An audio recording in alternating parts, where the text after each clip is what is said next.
All right, well, good morning, everyone. Welcome to H2O. Really excited to have you here with us today. Like Brian said, my name's Joe. I'm on staff here with H2O. Also, Brian stole my thunder on praising Nolan for the Indians shirt. I'm a Cleveland Indians fan myself. We're only 3 games back of not the Tigers, the Minnesota Twins. Yes. So for the 3 of you that care about baseball, that's a big, big deal. So we're really excited, and thank you, Nolan, for sharing your story. But anyways, like Brian said, we're in the middle of a series this summer called the Hall of Faith. And what we've tried to do, because we've had multiple different speakers throughout the summer, we've tried to unify behind a similar theme. And what we've done is we've looked at the book of Hebrews, specifically chapter 11, and identify different characters in the Old Testament and look at the story behind their names.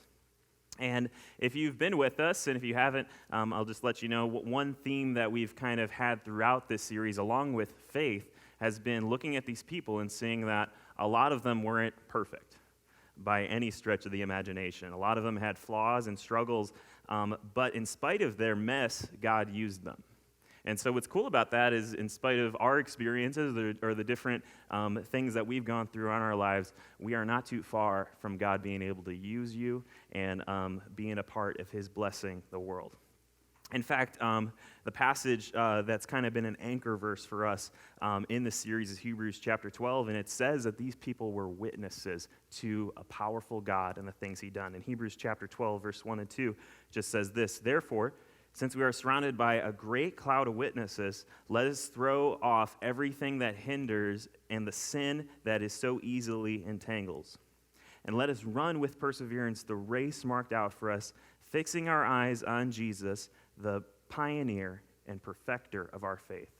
For the joy set before Him, He endured the cross, scorning its shame, and sat down at the right hand of the throne of God."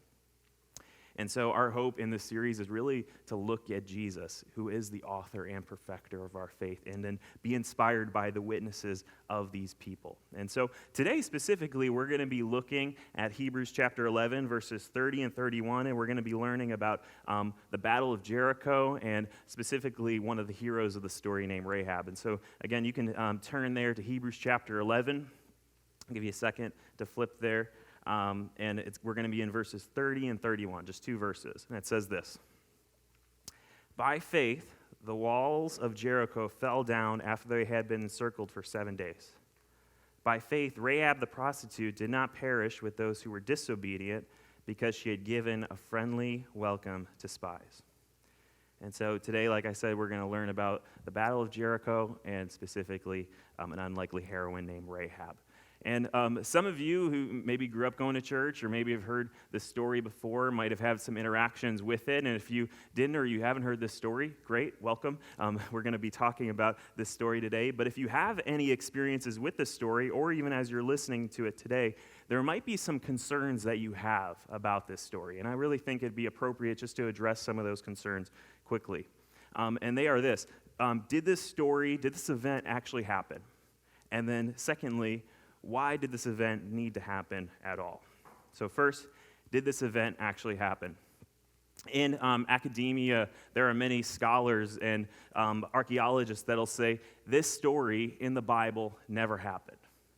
That there are people that'll say, hey, we've been to Jericho and we can't find any walls, and it doesn't match up with what the Bible says. And so for us as Christians, we believe in the authority and the historicity of the Bible. We believe the Bible is completely accurate and completely true. And so what do we do with these accounts? How do we manage this? Well, there's actually been some archaeologists that have counteracted this argument from some of the other scholars. One of them is named Dr. Bryant Wood, and he's done some research, and he was actually covered by the New York Times in the 90s, and he has actually helped discover and lay out places where Jericho is, and 2, that there were walls in Jericho, and that they fell in the exact way the Bible lays out and describes. And this is really incredible because, for us as Christians, we don't just believe in mythology. We don't just believe that these stories are just stories and there was no historical weight to them, but actually we believe these events actually happened and took place in the way that the Bible describes them. that our faith also doesn't just rest in the words, but actually the history of what took place behind the words as well. So that's the first thing, and I would encourage you to do more research. Dr. Brian Wood was his name, and you can check out more information about that. But the second concern is, why did this event need to happen? And specifically, a question that people will ask is, if God's a God of love, why did we need the conquest at all? Why did God tell people to go attack other people or take land, take territory? And I think in order to answer this, we have to understand first that we are approaching at times the Bible and history as 21st century Americans. And a lot of times we read the text as 21st century Westerners. And a lot of times we can point a finger at history and say, we are perfect now, you had everything completely wrong, which isn't true at all. We have a lot of mistakes as well in our current day and age. But the real important thing is this, that this event was a unique moment in history. This was a very unique moment in history. God wanted to show his power to Israel and to the world. Because God promised Abraham, which we'll see in this story today, God promised Abraham that he was going to bless Israel with land. And he wanted to show his power to the people of Israel and to the Canaanites and to the world as well. And, there are times where we'll read this passage and we'll think of, things like, well, what about, colonialism or Manifest Destiny or the Crusades? And it is true that historically there are people that have used this text poorly to try to justify either killing people or taking lands. And I just want to say that was wrong. There's no justification to use this text for those things. This was a unique moment and a unique event in history when God wanted to show his power. And so, along with that too, and this is something we have to keep in mind throughout the story too, the Canaanites were morally corrupt. God was bringing about his justice against the people of Canaan, the people that the Israelites will be fighting today. A couple of examples. Number one, they practiced extreme sexual immorality. And you can look at Leviticus 18, and it breaks down some of those things. But we'll actually see in the story one of the examples of extreme sexual immorality through Rahab the prostitute. She was a prostitute, probably not by choice. And these people, they practice things like sex trafficking and slavery and really evil things. And along with that, too, they practiced child sacrifice. They would sacrifice their children to the gods that they would serve, Moloch and other things like that. And so God was bringing about justice against these people for their evil in their lives. And a lot of times, we say, well, isn't God a God of love? Why would he also bring justice? Well, both of those things aren't contradictory to each other. God actually is a God of love and a God of justice, and he brings justice against those who do evil and also to save those who are suffering as well. And so the key part of this story is to know that in spite of these things, to step back from this story too, God has a bigger plan in mind. And his plan is to bring about blessing to the whole world. And at the end of the day, we should approach these stories with an open mind and open heart and to trust that we will see God's bigger plan in mind. And really our big idea today is this. We'll see that this story is a marker in God's masterpiece of salvation. And it should inspire us to put our full trust in a God who saves and fulfills his promises. And really at the end of the day, real faith begins with putting our full faith and trust in God. And so to outline today, we're going to talk about this story. We're going to dive into what happened, and then we'll talk about how then we can apply this story to our lives. And so, we'll see that this is a part of God's plan to restore all of humanity. And so this story begins really at the beginning of your Bibles. At the beginning of your Bibles, it talks about how God created the world, and it was good. But what happened was sin and evil entered into the world. There was a brokenness that came into it. And I think all of us can look around in our lives and know there's hardships that we go through. There is brokenness that we experience on a day-to-day basis. And I have many atheist friends in my life that I have conversations with, and they'll ask me, well, Joe, if God's so good, why would he allow for sin and brokenness to enter into the world? And obviously, that's a hard question to answer, especially in the time we have today. But what I usually say in those moments, the first thing I say is that, yes, there is sin. Yes, there is brokenness in the world. But God didn't just leave us there. he had a plan. He had a plan to bring restoration. And part of that plan was to start a family. Actually, in Genesis chapter 12, we meet this man, Abraham, who we talked a little bit about this summer. And Abraham, God came to him, and he was the father of the Jewish people. And God said to Abraham, Abraham, I want to bless you. I want to make your name get great. I want you to leave the land you're in, and I'm going to show you a land that I'm going to give you. And through your family, through your seed, all the families of the earth will be blessed. And so to summarize this, God promised Abraham three things. He promised him a family, he promised him land, and he promised him blessing. So God promised Abraham family, land, and blessing. And when you look at these promises, this is pretty crazy because specifically, if you know the story of Abraham, him and his wife were very old when God said this to him. They were past the point of having children, and they were barren. They didn't have any children. But miraculously, God brought them a son, Isaac, and Isaac then had a son named Jacob, and Jacob had a son, had 12 sons who became the 12 tribes of Israel. And then last week, we saw that this family formed into a nation. And we learned about how they were enslaved by the Egyptians, and then God brought a redeemer, Moses, who helped free the people out of Egypt. And then he was leading them to the promised land. Point number 2 of God's promises, the land that he had promised Abraham. But as Moses was leading the people to the promised land, because of some mistakes they made along the way, they had to wait for 40 years before they could enter the promised land. And so today we will see the fulfillment of God's promise to Abraham to give him land. And then before the end of today, too, we'll see the fulfillment of blessing to the whole world. And so if you want to turn in your Bibles, Joshua chapter 1, that's where we'll be in our story, and that's where our story will pick up. And it says this in Joshua chapter 1. It says, after the death of Moses, the servant of the Lord said to Joshua, the son of Nun, Moses' assistant, Moses, my servant, is dead. Therefore, arise and go over the Jordan, you and all this people, into the land that I am giving them to the people of Israel. And jump down to verse 5. So as I was with Moses, just as I was with Moses, so I will be with you. I will not leave you or forsake you. Be strong and courageous. So to give a little understanding of who Joshua is, Joshua was an assistant of Moses. He served under him for years. Moses really trained him up to be the next leader of the nations once Moses moved on and died. And I think when you think about Joshua, these are big shoes that he's stepping into. There's probably a lot of pressure on Joshua, I'm sure. Because the Bible talks about how Moses was one of the greatest men who ever lived. He walked with God. He was a faithful servant of the Lord, a great leader of God's people. And Joshua is now stepping into that position.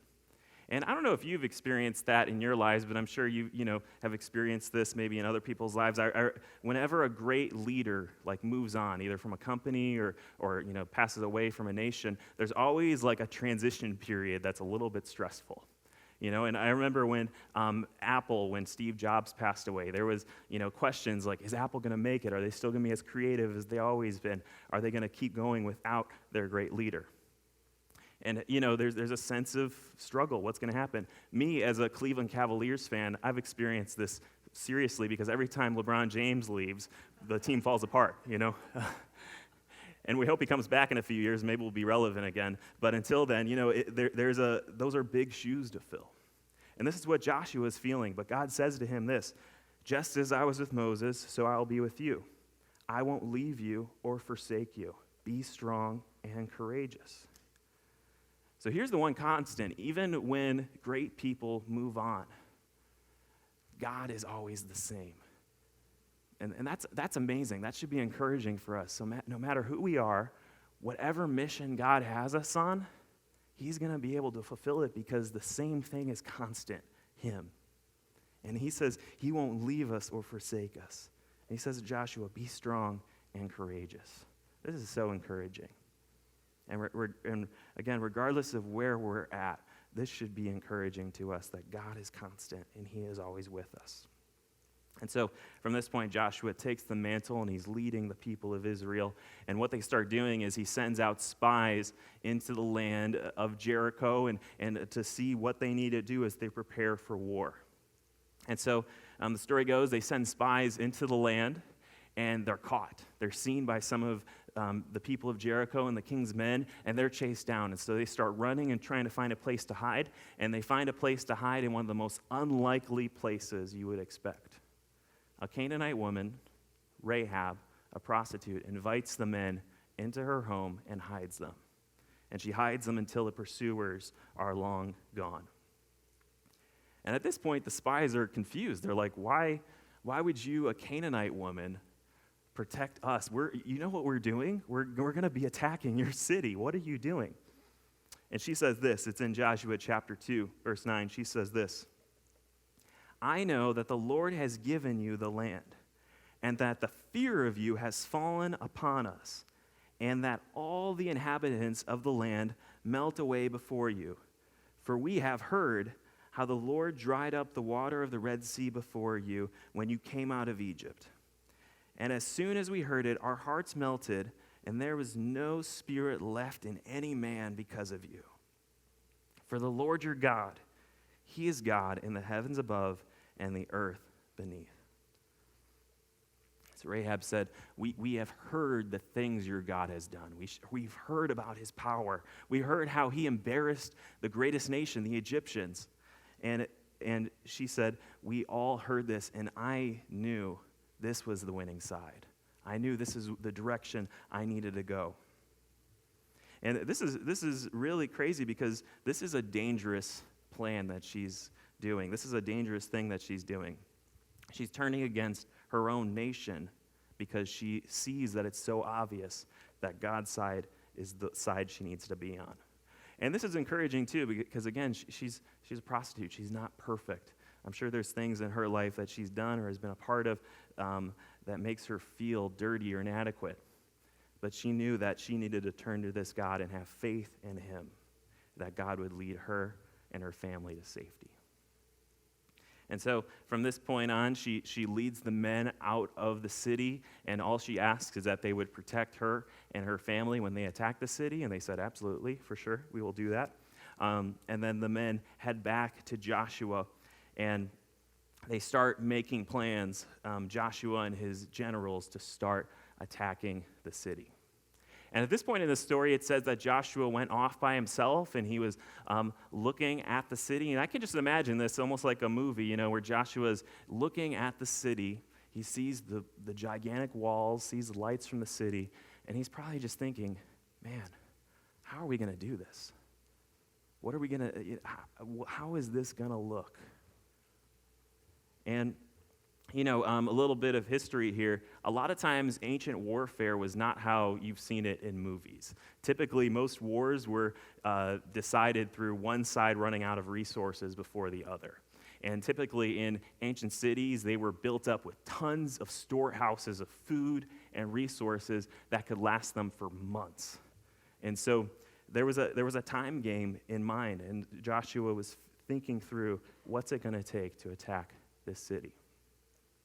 And at this point, he's visited by someone he did not expect, and it's in Joshua chapter 5, verse 13. It says this, when Joshua was by Jericho, he lifted up his eyes and looked, and behold, a man was standing before him with a drawn sword in his hand. That's scary. And Joshua went to him and said, are you for us or for our adversaries? And he said, no.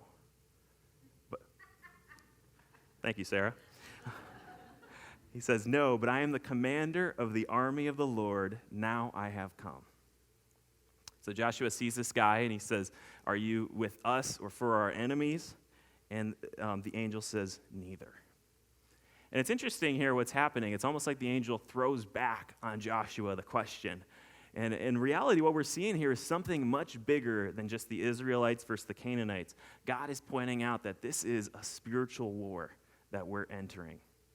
And the question is Joshua on God's side? Because God has chosen his side, and will the Israelites join God? God is for God. And for us in our lives, we need to remember that we need to enter into God's plan and God's story as we're seeking to do his will. It's all about Jesus. It's all about God. And God is saying to Joshua, this is my plan. I'm going to tell you what to do. And so here's the plan that God gives Joshua. He says to Joshua, okay, Joshua, here's what I want you to do. I want you to get your men, get them ready. Every man strap on their sword, get your shields, helmets, everything you need for this battle. And then I want you to get the priests, and I want them to get their horns, and I want them to bring the ark. And what you're going to do, Joshua, is you're going to march towards the city. Joshua's like, yeah, all right. What's next? You're going to march the city, and you're going to walk around it one time. And then you're going to go home. And then, Joshua, I want you to get up the next day. I want you to get up the next day, and I want you to do the exact same thing. I want you to march around the city one time and then go home. And then I want you to do it 6 times. And then on the 7th day, there's a 7th day? Yes, a 7th day, I want you to go and march around the city 7 times this time. And at the last time, I want you and the people to shout, and the walls will come tumbling down. That's the plan. Could you imagine Joshua now going back to his generals and saying, guys, here's the plan? They'd be like, okay, great idea, Joshua. Let's keep thinking about it. Let's keep working together. That's a great plan. All right. Okay, we'll add that to the list of the ideas, Here's what's cool. The people didn't have any quarrels or questions about it because they had seen all the things that God has done. Not only, Rahab only heard the things God has done. They had seen it. They had witnessed it.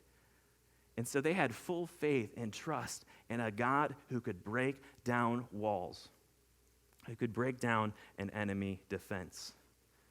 And to flip that too, the people of Jericho seeing this probably were like, what the heck is going on? The first day they're ready for war and the people just walk around and go home. Like, what sort of witchcraft is this? What are they doing? They were probably, I'm sure it's by day 3 or 4, they're throwing stuff at them, insults, and just like, man, this is going to be the easiest battle ever. They just keep walking around us. But little did they know how unsafe they were behind their big walls. And it says this. In Joshua 6, verse 15, it says this. On the 7th day, they rose early, and at the dawn of day, they marched around the city in the same manner 7 times. It was only on that day that they marched around the city 7 times, and at the 7th time, when the priest had blown the trumpets, Joshua said to the people, shout, for the Lord your God has given you the city. So the people shouted, and the trumpets were blown. And as soon as the people heard the sound of the trumpets, the people shouted a great shout, and the wall fell down flat. So that the people went up into the city, every man straight before him, and then they captured the city. And then jumping down to verse 25. But Rahab, the prostitute, and her father's household, all who belonged to her, Joshua saved alive. And she has lived in Israel to this day because she hid the messengers whom Joshua went out to spy Jericho. And then verse 27 closes the story. So the Lord was with Joshua, and his fame was in all the land. This is incredible. God worked powerfully in this story. God wanted to show the people of Israel, and us too, that we can do nothing outside of God's power and strength. They could do nothing. The people of Israel literally did nothing. They just walked around the city and listened to their God, and God tore the walls down. This is amazing. Rahab had salvation as well. She put her faith and trust in God, and she was saved from the destruction to come. This is a story of great faith. And I think it should encourage us as we are reading this to know that we serve a big God who's powerful and who can move. Now, to transition a little bit, the question then becomes, how do we apply this story to our lives? How should we take this story? Well, one way I think is a poor way to apply it, which is a way that often people will apply this story to their lives. People will say, listen, you have walls in your life. You have a goal that you're seeking after, and there's something at the center of all these walls that you're trying to get to. And what you need to do, what they'll say is what you need to do is you need to persevere. You need to work harder. You need to keep walking around those walls when it doesn't make any sense. And the walls will come down if you just are a better person and you keep working harder. I'm going to tell you that's a poor application of this story. Yes, this story, for one, historically happened. We should trust in it. We should be thankful that we do serve a God who's bigger. But I think even to go back to the Hebrews passage and to see the context there, this story is talking about something very different. This story is pointing us to the reality of the gospel. And this story is pointing us to an understanding that in a lot of ways, in our sin and in our brokenness, we are much more like the Canaanites than we give ourselves credit for. In our sin and in our brokenness, we deserve the full wrath of God. This is what we deserve. But we don't get what we deserve always, and which is amazing, which is a part of the gospel. There's actually two paths here.